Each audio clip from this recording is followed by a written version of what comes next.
Hi, everyone. My name is Jamie Smith. Welcome to Nurse Deck Podcast. Today we have Bryanna Reilly we are interviewing. Hi there, Bri. Hi, Jamie. How are you? Good. Happy to have you today. Can you tell us about your story as a nurse and what led you into nurse coaching? Absolutely. Thank you for having me here today. So my journey as a nurse, I don't really remember deciding that I was going to be a nurse. I grew up in a family of nurses, and it was just something that I knew was always going to be part of my path. But I spent the first 5 years of my career really just bouncing around, dodging burnout, and searching for fulfillment. So I was in all these different specialties and wondering, how am I supposed to do this the rest of my life? And I had this moment of realization, like post night shift, folding laundry, of I have created my entire life around serving others, professionally in the nursing role, but also personally being the oldest sibling to primarily a single mom, being the friend that was always giving advice to everybody else, and just setting myself up in this place where I was always giving to others, and it allowed me to really avoid myself. So that really just heightened the burnout in all areas. And nursing was really just the highlight for that. And through that realization, I really just began my own journey inward and really healing myself and understanding why I was the way I was and why I was avoiding myself so much. And through that, I was still working in the ICU, working night shifts. So I had to really get creative around what does it look like for me to still show up for myself while being in the season of nursing and life that I'm in right now. And as timing and things seem to line up, once you begin to choose yourself, I then discovered the world of nurse coaching and really began my journey into the nurse coaching world from that point on. And quite frankly, left the ICU and said, I'm not sure where I'm going next, but I know I want to support others in a deeper way and really begin to practice nursing in a way that felt more aligned to me and my beliefs and the way I was living. And, full transparency there, I turned my back on the healthcare system for a little bit because I was so burnt out and I was so frustrated, and I was, just burnt out and really frustrated, and saying, I'm gonna forge my own path here. And through that journey of now being in my private practice 2 years now, I had this realization of just kind of this full circle of, we still need nurses, right? We still need nurses in the hospital. We still need nurses at the bedside and the doctor's offices and all the things. And nurses have been holding up the system for way before 2020. And we know that. Mm-hmm. So that really began my creativity in how do I take this nurse coaching role to really support nurses, to really begin supporting nurses in a way that is going to uplift the healthcare system.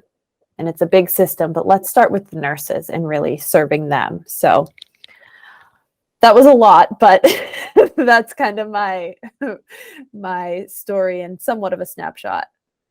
I think it's good you could acknowledge the fact that you were burnt out. You said that you have a servant's heart, always about the other person.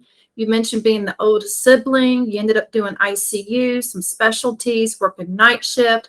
To even know you were burnt out is good, because some nurses just keep working, not even realizing what's wrong. So you said you got burnt out. You were frustrated. You decided to choose your own path, and you've been doing 2 years now. Is that right? Of nurse coaching? Correct.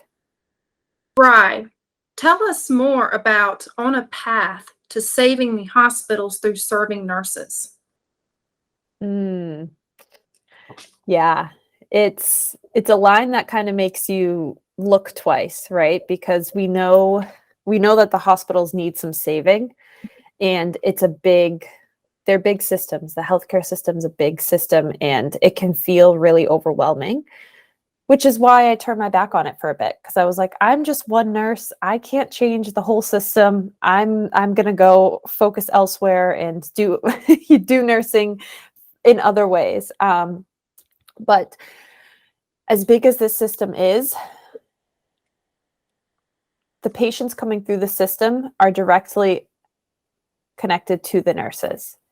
And if we can work that way through the patients, understanding the people caring for the patients are the nurses, how do we support the nurses? How do we get the nurses in a place where they're showing up to work feeling like they're fulfilled, feeling like they've taken care of themselves first, feeling like they're able to be supported at work, whether that is mandated breaks, whether that is a self-care room on a unit, whether that is continually involving them in like, what does innovation look like? How can we support you better? Just giving us a seat at the table. If we can serve the nurses in these different ways, that is how we begin to really reshape the system. That is really neat. So it's about supporting the nurses, improving morale, and just supporting them in general. Yeah, I think that's really cool. Totally. Yes. Thank you. Can you tell us about the Braving Wellness community? What is it? Who is it for? And what does it do? Absolutely. So the Braving Wellness is my coaching company, and we have a community of nurses, and we have a container where we meet every week, and we have conversations around what is commonly felt but not commonly talked about. So it's a really safe space for nurses to just show up and have some vulnerable conversations, connect with other nurses, and know that this is a space where you get to just show up and be on the receiving end of some support and some care. And every week we go through a meditation and a breathwork practice as well. So you get to, again, just show up. I guide you through the entire practice. You don't need to have any experience. You don't need to prepare. I guide you through the practice, which is ultimately guiding you in connecting deeper to yourself. Again, while you're in a community space of being able to connect with nurses as well. So it's a place where nurses can connect, they can speak, their voice can be heard. And you mentioned meditation too, is that right? Yes. Yeah. So I take you through a meditation practice. And what I say often is, even if you do nothing else for yourself this week, you know that Tuesday nights you have 1 hour where you can show up and just say, this is my hour for me. And you don't have to do anything to prepare, right? You get to just hop on Zoom, show up, and know that you will be held and supported through that. It makes a difference. I wish we could hear more about this meditation, because I think if people heard about it and knew its value and the difference it can make, more people would do it. Because you said a minute ago, it's people meet with you, they talk, their voice gets heard. And that's one of the things about nurses. You know, there's this idea that we're superheroes, but we're not. We're human too. So I love that you brought up that human factor, because yes, we're in the niche of nurses, right? But we're just humans, right? We play a lot of other roles besides nurses, you know, personally at home and spouses, right, and moms, and, you know, and it's like this title of nurse has been put on us, and we're just now expected to handle all the things. And it's like, it just gets so heavy. It gets so heavy. For sure. Yeah. Especially with staffing, there being issues with staffing, it's hard to say no when they're like, hey, you want to work 16 hours instead of your 12, and yet you have a family to go home to. You still got to make dinner. And so, yes. Yeah. The ability to say no to something else so you can say yes to yourself is really like a muscle that has to be practiced. Right. Yeah, and it's hard because it's hard to say no. Yeah. And what's coming to mind as we're talking about this is just what we talk about in our community a lot is like having these non-negotiables. So like having this structure in your self-care or in how you show up for yourself. And maybe that's only working a certain amount of hours or saying yes to a certain amount of overtime. And also being able to have this flow within that structure as well. So if you do have to if you do end up saying yes to picking up that extra shift that you said you wouldn't, how can you care for yourself a little bit extra in that circumstance? So it's not this all or nothing, which I personally found myself in a lot, right? Like if I was working, I was completely taking care of everybody else and not focusing on myself. And then on my days off, I was like, oh, okay, I can finally take care of myself. But that's not sustainable, right? It's just like this extreme ride, and it's quite exhausting. You're right. You have to take care of yourself. That's for sure. So, Bri, as a nurse coach, how do you feel about the current working conditions for nurses? And how do you think we can strengthen the healthcare system today? How do I feel about the current working conditions for nurses? I don't feel great about them, to be honest, to be completely transparent. I don't feel great about them, and I'm also not at the bedside right now. So while I don't forget what I experienced, and I hear from the nurses I connect with, like what they are experiencing currently, it is not great, and it is quite sad in a way to think that that is how we are caring for those that are caring for some of the sickest people in the world. And to kind of go back to what we were talking about earlier of it being a big system, I don't know that there's necessarily like one solution for all of it, because, healthcare is a business, right? That's right. But I think if we can really take this macro of healthcare and distill it down a little bit to the micros of each and every nurse, and how can we support each and every nurse in a way that they are showing up in the system differently, that is when we start to create these bigger waves of change. Mm-hmm. Absolutely. I respect the transparency, and I'm with you. I'm not feeling too confident about it either. I work post-acute care, and right now, like nursing home, long-term care, skilled nursing facility, and the staffing right now really worries me about the future. And you're right, supporting each other and being there for the other person, it really goes far. Even just saying, you've done a great job today. You've taken care of 20 patients all by yourself despite the call outs. Good job. Keep working through this. Those little things mean so much to nurses. Jamie, yes, those little things are the big things, right? And just hearing that little bit of feedback at the end of a 16-hour shift, that gives you a little pep in your step, right? To at least come back through the door in the morning and show up and know like, okay, I was appreciated. That's right. And that's all we want, right? Going back to like, we're humans. We just want this appreciation and this connection, basic human needs. And for some reason, we've been looked at as these superheroes who don't need those things, and it's so needed. Yeah, feeling appreciated, it improves your mindset. It makes you feel like you're doing a good job, and it improves morale, which ultimately impacts patient care. I've had nurses say, you know what, I didn't call out today. You know why? Because I was complimented yesterday by administration. I feel like I'm being noticed by my hard work, so it definitely goes far. And CNAs too. Absolutely. Yeah, just being treated like a human and not just somebody on the floor completing the tasks. That's right.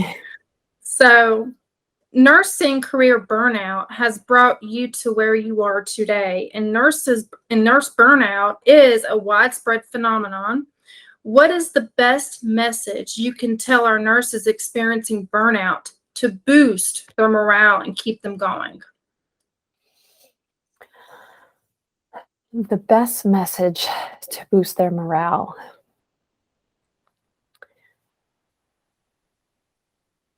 I would say to that nurse, you are the priority. You are the priority, and choosing you, showing up for yourself in whatever way you can do today is good enough. And I know personally, and again, with a lot of the nurses I talk to, we deal with a lot of this like self-sacrifice, and we have to sacrifice ourselves to serve others, and feeling this selfishness and this guilt for showing up for ourselves first. And I just want to say,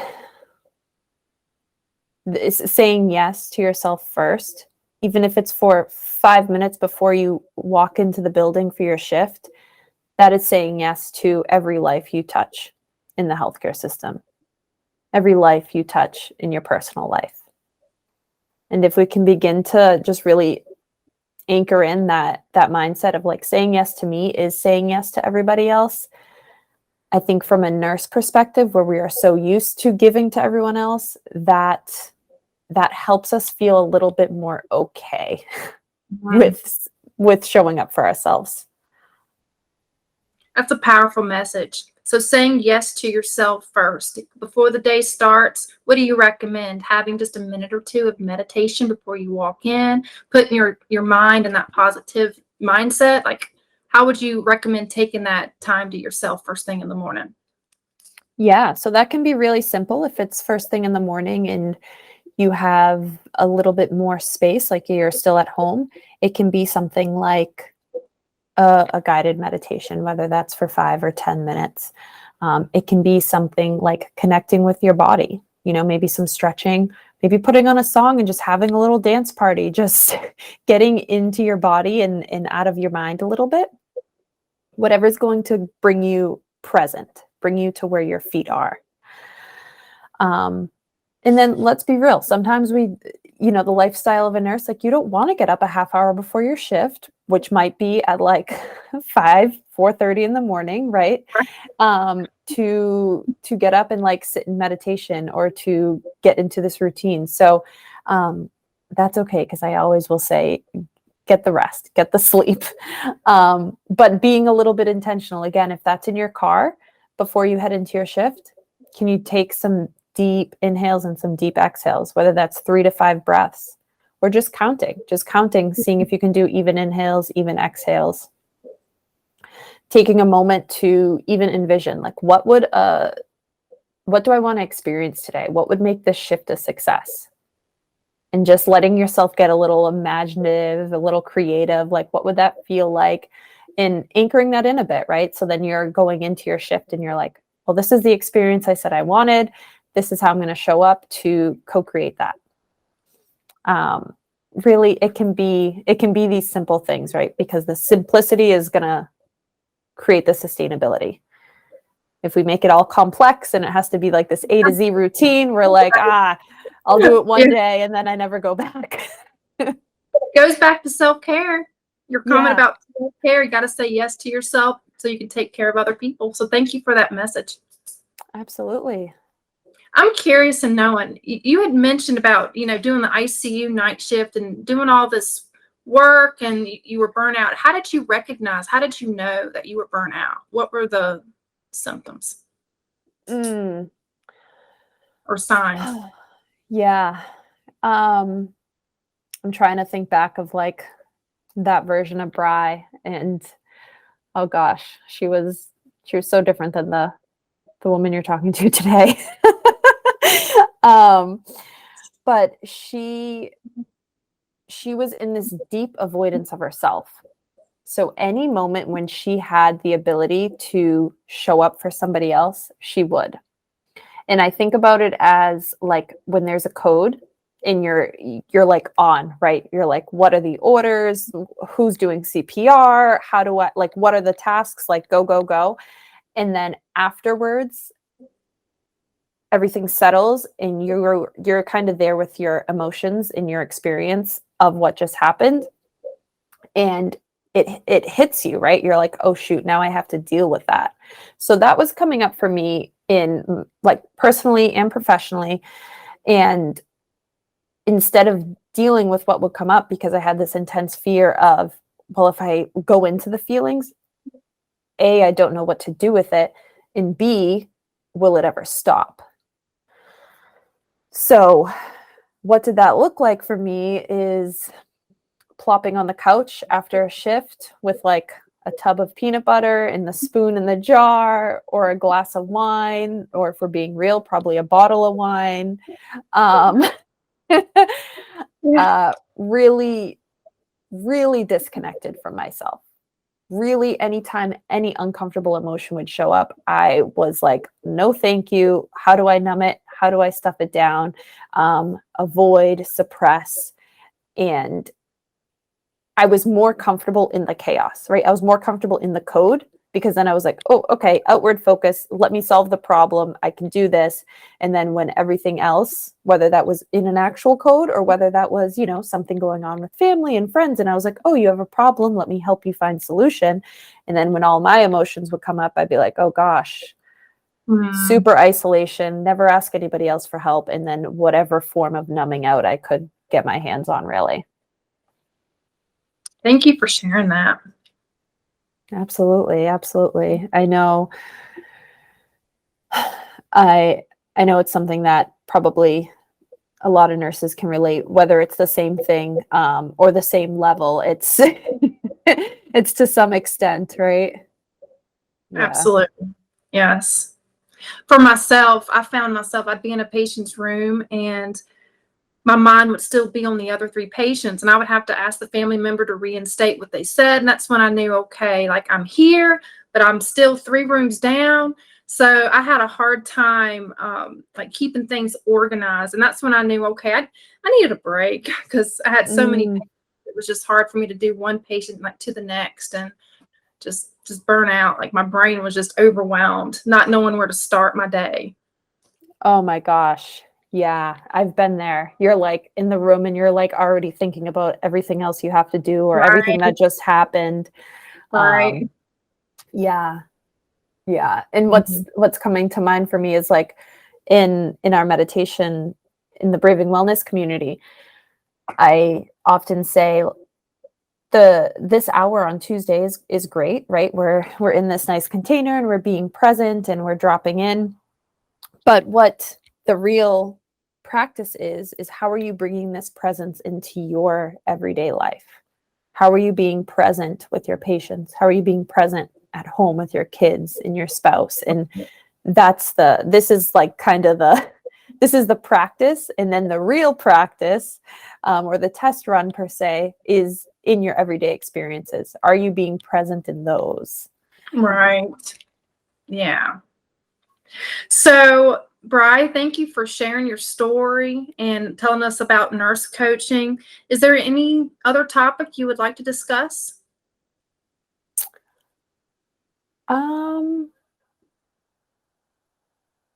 Any other topic? I think we covered a lot.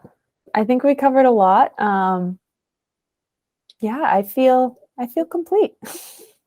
Well, thank you for your time. You caught my ear when you were talking about the disconnect and, the isolation, not asking other people for help, but yet, you wouldn't want to help other people, like the task you had mentioned, and going home with the pleasure food and then, having like a cup or a bottle of wine, and finally getting away from the bedside and then doing nurse coaching and be able to support nurses, have their voices be heard, let them know they're not superheroes. You are human. Let's sit down, let's talk, and let's do some meditation. And I'm sure you're making a big time difference in nurses who you're working with. I'm sure. So thank you for what you're doing. Absolutely. Thank you for giving me a space to share what I'm doing and Absolutely. hopefully bring some value and connect with more nurses that are looking for support. Absolutely. Well, thank you so much, Bri.